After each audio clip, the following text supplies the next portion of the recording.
Hello everyone, welcome back to my channel. আর কালকে নেটফ্লিক্সে আমি বারামুলা বলে একটা কাজ দেখলাম। কলকাতায় আস্তে আস্তে শীত পড়ছে, এখন একটা ভালো আমেজ তৈরি হয়েছে। আর এই ওয়েদারে এই ফিল্মটা দেখতে আমার ভালোই লেগেছে। তো বারামুলা মানে কাশ্মীরের কথা বলা হয়েছে। আর হ্যাঁ, আপনি ঠিকই ধরেছেন, এই গল্পটা সেট করা হয়েছে কাশ্মীরে। তো এর জনরা যদি বলতে হয়, তাহলে আপনার যদি স্লো বার্ন ইনভেস্টিগেটিভ থ্রিলার আর সুপার ন্যাচারাল এই দুটো এলিমেন্ট ভালো লাগে, তাহলে এই সিনেমাটা আপনার জন্য। এবার এখানে আমি দুটো কাজের এক্সাম্পল দেব। প্রথম কাজটা হলো Charlie Chopra in the mystery of Solang valley, যেখানে ওয়ামিকা গাব্বি ছিল। একটা টেমপ্লেট ফলো করা হয়েছে এই সিনেমাটার মতো। আর সেকেন্ড কাজটা হলো মালায়ালাম কাজ পৃথ্বী সুকুমারের সিনেমা কোল্ড কেস। আমি এই দুটো কাজের সিমিলারিটি এই সিনেমাটার মধ্যে পেয়েছি।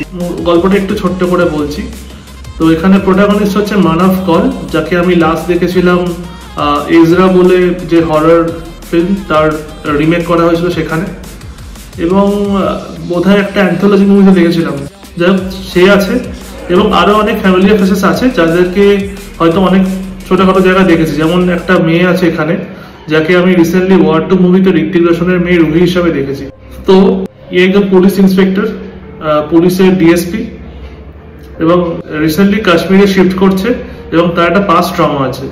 ঠিক আছে, এবার যেহেতু সিচুয়েশনটা কাশ্মীরের মধ্যে বেস্ট হয়েছে, সেই কারণে সোসাইটির মধ্যে দেখানো হয়েছে অনেক অ্যানার্কি এবং কেওস রয়েছে, ইনভলভিং সাম মিলিটেন্ট গ্রুপস, একটা রিলিজিয়ন বেসড টাসেল রয়েছে। আপাতমস্তকভাবে দেখতে গেলে কিছু নিয়ে কথা বললে একটা কন্ট্রোভার্সি তৈরি হয়ে যায়। সেখান থেকে হঠাৎ করে স্কুলের পড়ার বাচ্চা বা অল্প বয়সের কেউ হয়ে যাচ্ছে।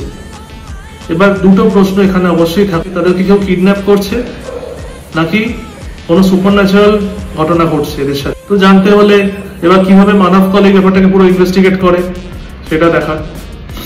তো এই মোটামুটি গল্প। এবার এখানে যে অ্যাপ্রোচগুলো আমার ভালো লেগেছে সেগুলো হলো, প্রথম যেখানে স্টোরিটা ওপেন হচ্ছে সেখানে দুটো চ্যালেঞ্জ আছে। এখানে অডিয়েন্সকে দুভাবে মিস্ট্রি সেট আপ করা হচ্ছে। প্রথম ভাবটা হলো বাচ্চারা উধাও হয়ে যাওয়া, সেটা কিভাবে সম্ভব, কে করছে, এটা একটা প্রশ্ন। সেকেন্ড চ্যালেঞ্জটা হলো যে এই হিরো এবং তার ফ্যামিলি যেখানে ঢুকছে, একটা নতুন বাড়িতে শিফট হচ্ছে, সেই বাড়ির মধ্যে কিছু একটা মিস্ট্রি রয়েছে। এবার গল্প শুনেই বোঝা যাচ্ছে যে এই দুটো ব্যাপার আস্তে আস্তে লিঙ্ক হয়ে যাবে এন্ডের দিকে এবং গোটা একটা পুরো ঘটনা নিয়ে দাঁড়াবে। তো সেটাই দেখা যে কি গল্পটা কিভাবে বোনা হয়েছে। এবং আমি গ্যারান্টি দিয়ে বলছি, অডিয়েন্স এটা দেখলে শিওরলি এনজয় করবে। অবশ্যই ডিসক্লেমার যে যদি আপনি এরকম ফিল্ম দেখতে পছন্দ করেন। আমার সবারই বেশ ভালো লেগেছে। আর সবচেয়ে ভালো কথা, সিনেমাটোগ্রাফি হিসেবে কাশ্মীরটাকে যেভাবে দেখানো হয়েছে সেটা খুবই সুন্দর। প্রডিউসার হচ্ছে আদিত্য ধর। তো তিনি বেশ নামকরা একজন পরিচালক এবং তিনি ভালো কাজ দেখি প্রডিউস করেছেন, কারণ তার নিজের ডিরেকশনের সেন্সিবিলিটিও খুব ভালো। তো মানব কলকে অনেকদিন পর দেখলাম, কারণ উনি সাধারণত সব সিনেমা করেন না। তবে হয়তো যারা খুব হরর এলিমেন্ট বিশ্বাস করেন বা দেখেন এবং ইনভেস্টিগেটিভ থ্রিলার ফলো করেন, তারা হয়তো বুঝতে পারবেন যে গল্পটা কোন দিকে টার্ন নিচ্ছে। কয়েকটা জায়গায় স্ক্রিন প্লে একটু উইক আমার মনে হয়েছে, এটাই একমাত্র নেগেটিভ পয়েন্ট। তাছাড়া রান টাইমও 2 ঘন্টার মধ্যেই। তো সব দিক দিয়ে দেখতে গেলে এই সিনেমাটা আপনার জন্য একটা পারফেক্ট প্যাকেজ, যদি আপনি বলা জিনিসগুলো ফ্যান হন। আমার রিভিউ, এই সিনেমাটাকে আমি আউট অফ 10 7.5 দিতেই পারি। Thank you for your time. Bye by.